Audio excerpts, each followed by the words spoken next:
Puji Tuhan, selamat pagi Bapak Ibu Saudara sekalian. Pagi hari ini kita tepat bergairah dan kita tetap semangat. Kita terus berdoa kepada Tuhan agar bangsa kita, pemerintah kita terus ada dalam lindungannya. Dan kita percaya bahwa orang-orang percaya di seluruh Indonesia bahkan dunia sedang berdoa terus untuk pemulihan dari pandemi yang hari-hari ini kita hadapi. Nah, saya akan masuk di perkataan Tuhan Yesus di atas kayu salib, yaitu kata aku haus. Di dalam kitab Yohanes pasal yang ke-19 ayat 28. Di sana dikatakan, sesudah itu karena Yesus tahu bahwa segala sesuatu telah selesai, berkatalah ia, aku haus. Dan itu menggenapi apa yang tertulis dalam kitab suci. Saudara, nanti kita akan bahas tentang penggenapan dalam kitab suci yang mana. Nanti kita akan bahas yang berikutnya. Tapi yang kita mau hari ini renungkan perkataan Yesus tentang dia berkata aku haus. Saudara, yang pertama, Yesus berkata aku haus secara manusia. Dia memang haus karena sejak hari kemarin malam sampai dia tergantung di atas kayu salib. Mungkin dia minum tidak banyak, saudara, secara manusia. Belum lagi saudara disiksa, dianiaya. Saudara, bukan hanya saudara keluar darah, tapi itu juga menguras semua. Mungkin kalau boleh saya katakan, Yesus mengalami dehidrasi. Jadi berkurangnya cairan di dalam tubuh ini. Bukan hanya air saja, tapi seluruh cairan yang membuat Yesus haus. Itu satu kewajaran sebagai manusia.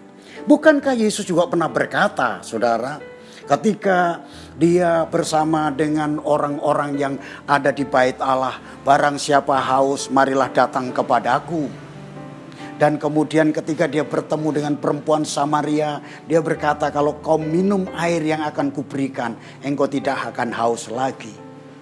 Dalam hal ini mungkin agak bertentangan sedikit, tetapi yang dimaksudkan Yesus, memang yang pertama dari kata haus itu, kemungkinan besar memang Yesus haus.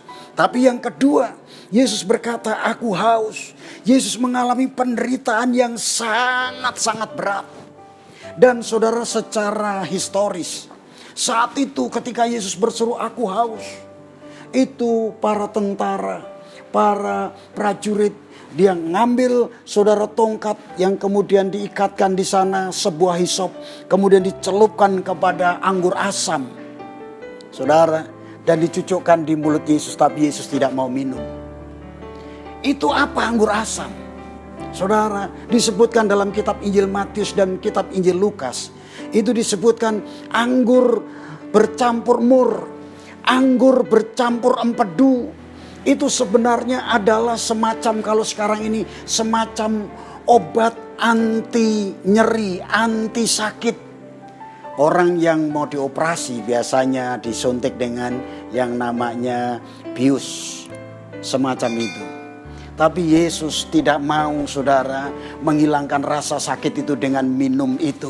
Karena Yesus memang mau benar-benar menanggung sakit penyakit dalam tubuhnya supaya kita yang sakit kita bisa disembuhkan. Saudara, itu sedatif namanya. Sedatif itu adalah semacam zat yang ketika orang minum atau orang disuntikkan itu, dia akan kebal, tidak akan sakit. Tapi Yesus tidak mau seperti itu. Yesus tanggung. Yesus rasakan sakitnya seperti apa. Itulah sebabnya dia berkata aku haus. Yesus menggenapinya di atas kayu salib.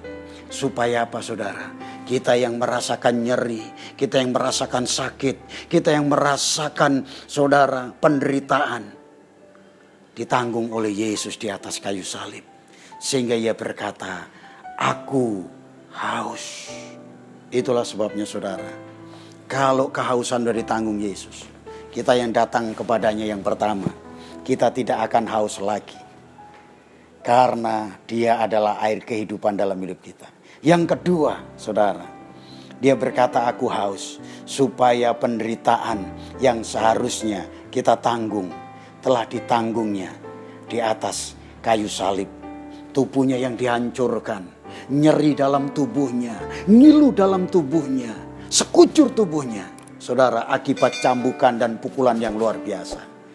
Ya saudara, ditanggung oleh dia. Supaya kita oleh bilur-bilurnya, kita menjadi sembuh.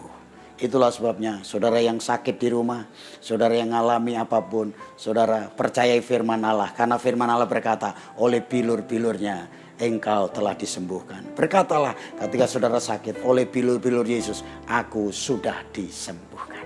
Haleluya. Tetap semangat, Tuhan Yesus memberkati saudara. Amin.